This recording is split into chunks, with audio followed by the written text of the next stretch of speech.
വിഷയം പറഞ്ഞത് ഒരു 3 വർഷം മുമ്പുള്ളതാണ്. അത്ര കറക്റ്റായി പറയാൻ കാരണം എന്ന് പറഞ്ഞാൽ 3 വർഷത്തിന് മുമ്പ് ഒരു ഏഷ്യാനെറ്റ് ആയിരുന്നു ആദ്യം നമ്മുടെ വൈഫൈ ഉണ്ടായത്. അതായത് ജിയോയിലേക്ക് മാറി 3 വർഷം മുമ്പ്. അപ്പോൾ അതിനുശേഷം ക്യാമറ എൻ്റെ കയ്യിൽ മാത്രമാണ്. സിലിൻ്റെ ക്യാമറ ഉണ്ടായിരുന്നില്ല, ക്യാമറേൻ്റെ ആപ്പ് ഉണ്ടായിരുന്നില്ല, എൻ്റെ കയ്യിൽ മാത്രമാണ് ആപ്പ്. അപ്പോൾ അതിന് മുമ്പുള്ള ഒരു വീഡിയോ ആണെന്ന് എനിക്കറിയാൻ കഴിഞ്ഞത്. ആ വീഡിയോ ഇട്ടോടെ, അതായത് വീഡിയോ ആർക്കോ ദീദിക്കോ ബേബിക്കോ അയച്ചു കൊടുത്തെന്ന് പറഞ്ഞു, എനിക്കറിയില്ല ആ ചാനലിൽ. അവർക്ക് അയച്ചു കൊടുത്തിട്ടുണ്ടായെന്ന് പറഞ്ഞാലും അയച്ചു കൊടുത്തത് ജസ്റ്റ് അവരെന്തോ നിരന്തരമായിട്ട് സിനുവിനെ ഹരാസ്മെന്റ് ചെയ്യാണ്, നിരന്തരമായിട്ട് വെറുപ്പിക്കുകയാണ്, നിരന്തരമായിട്ട് കുറ്റങ്ങൾ പറയുകയെന്ന് പറഞ്ഞപ്പോഴാണ് അവൾ ജസ്റ്റ് ഇത് കാണിക്കാൻ വേണ്ടിയിട്ടാണ് ചെറുതായി ഇട്ട് അപ്പം തന്നെ വൺ ടൈം ഇട്ടെടുത്ത് അപ്പം തന്നെ ഡിലീറ്റ് ചെയ്തതെന്ന് പറഞ്ഞു. പക്ഷേ അത് അവൾ ചതിച്ചതാണ്, ആ സ്ത്രീ എന്നവരെ ചതിച്ചു എന്നൊക്കെയാണ് പറഞ്ഞിട്ടാണ് എനിക്ക് വാട്സപ്പ് മെസ്സേജ് ചെയ്തിട്ടുണ്ടായിരുന്നു. വാട്സപ്പ് എൻ്റെ കയ്യിലുണ്ട്, വാട്സപ്പ് ചെയ്തിട്ടുണ്ടായിരുന്നു. അങ്ങനെയൊക്കെ ചതിച്ചാണ്. അതുകൊണ്ട് ഞാൻ നാളത്തെ വീഡിയോയിൽ എക്സ്പ്ലനേഷൻ കൊടുക്കാതെ ഇങ്ങനെ വന്നതാണെന്ന് പറഞ്ഞിട്ട് കൊടുക്കാമെന്ന് പറഞ്ഞു. പക്ഷെ അവിടെയും നടന്നില്ല, അതും നടന്നില്ല, അതും അങ്ങനെ ആയിപ്പോയി. എന്താണെന്നറിയില്ല, കൊടുക്കാമെന്ന് പറഞ്ഞാൽ അതും കൊടുത്തില്ല. അപ്പോൾ എല്ലാം നമുക്ക് തന്നെയാണ് 8 പണികൾ വരുന്നത്. അപ്പോൾ അവിടെ ബീവി ചതിച്ചാലും ദീദി ചതിച്ചാലും ആ പണി ഏറലായത് ഞാനാണ്.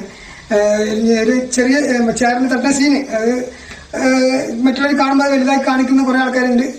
ചേറിന് തട്ടീൻ്റെ കാരണം സിലുവിൻ്റെ ചാനലിലല്ലേ വന്നിട്ടുള്ളത്. അപ്പോൾ അതുകൊണ്ട് എനിക്ക് കാരണം ആവശ്യകാലത്ത് എടുത്ത് പറയണ്ട, ഇപ്പോൾ അത് പറയാൻ പറ്റില്ല, അങ്ങനത്തെ ഒരു സിറ്റുവേഷൻ ആയിപ്പോയി. എന്തായാലും അത് ചെയ്തത് എന്തായാലും ശരിയല്ല. നിങ്ങൾക്ക് അങ്ങനെ ചാനൽ ഇട്ട് കൊടുത്തത് ശരിയല്ല എന്ന് തന്നെ എനിക്കും പറയുന്നത്. എല്ലാവർക്കും അറിയുന്നൊരു കാര്യമാണ്, അങ്ങനെ ചെയ്യാൻ പാടില്ലായിരുന്നു. അതും പഴയ ഒരു 3 വർഷം മുമ്പുള്ള ഒരു CCTV ഡ്രസ് ഇട്ട് കൊടുക്കുക പറഞ്ഞാൽ അതിൽ ശരിയായൊരു കാര്യമല്ല. ശരി, ഇപ്പം അങ്ങനെ പോട്ടെ. ചില ആൾക്കാർക്ക് അതൊരു സുഖം, കാരണം മറ്റുള്ളവരുടെ ജീവിതം വെച്ചിട്ട് പന്താടൽ. അപ്പം അങ്ങനത്തെ ഒരു സംഭവം ഇവിടെ നടന്നിട്ടുള്ളത്. ഇപ്പം ഈ ഗഫൂർക്ക, ഇത് നമുക്ക് എല്ലാവർക്കും ശരിക്കും അറിയാം, നമ്മൾ സിലുവിൻ്റെ ഹസ്ബൻഡാണ്.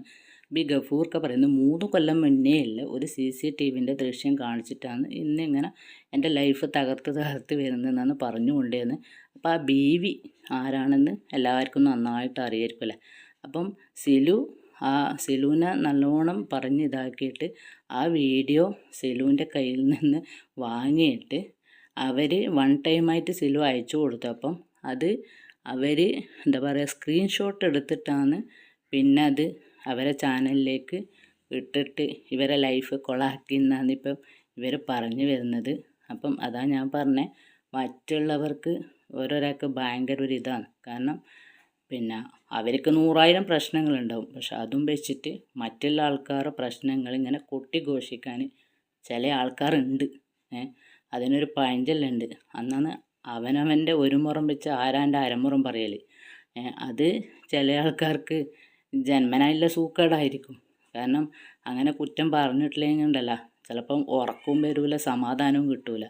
അങ്ങനെയുള്ള ആൾക്കാരും ഉണ്ട് ഈ ലോകത്ത്.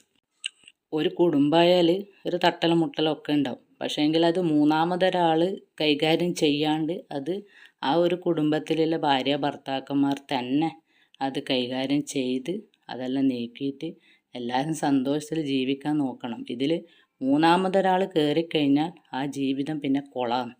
പിന്നെ ഒരിക്കലും എന്താ പറയുക, ഒരു യോജിപ്പ് ഉണ്ടാവില്ല. അതെപ്പം യോജിപ്പില്ലാണ്ട് ചിലപ്പോൾ അത് ഡിവോഴ്സിൽ വരെ എത്തിയേക്കാം. അതുകൊണ്ട് ഇവർ ഒരുപാട് കാര്യങ്ങൾ വീഡിയോ പറയുന്നുണ്ട്, പക്ഷെ ഒന്നും ഞാൻ നിങ്ങൾക്ക് പ്ലേ ചെയ്ത് തരുന്നില്ല. കാരണം എല്ലാവരും കേട്ടിട്ടുണ്ട്. പക്ഷെ ആ ഒരു കാര്യം പറഞ്ഞതിന് മാത്രമുള്ളൊരു മറുപടി ആയിട്ടാണ് ഞാനിപ്പോൾ ഈ വീഡിയോ ചെയ്തിട്ടുള്ളത് കേട്ടോ.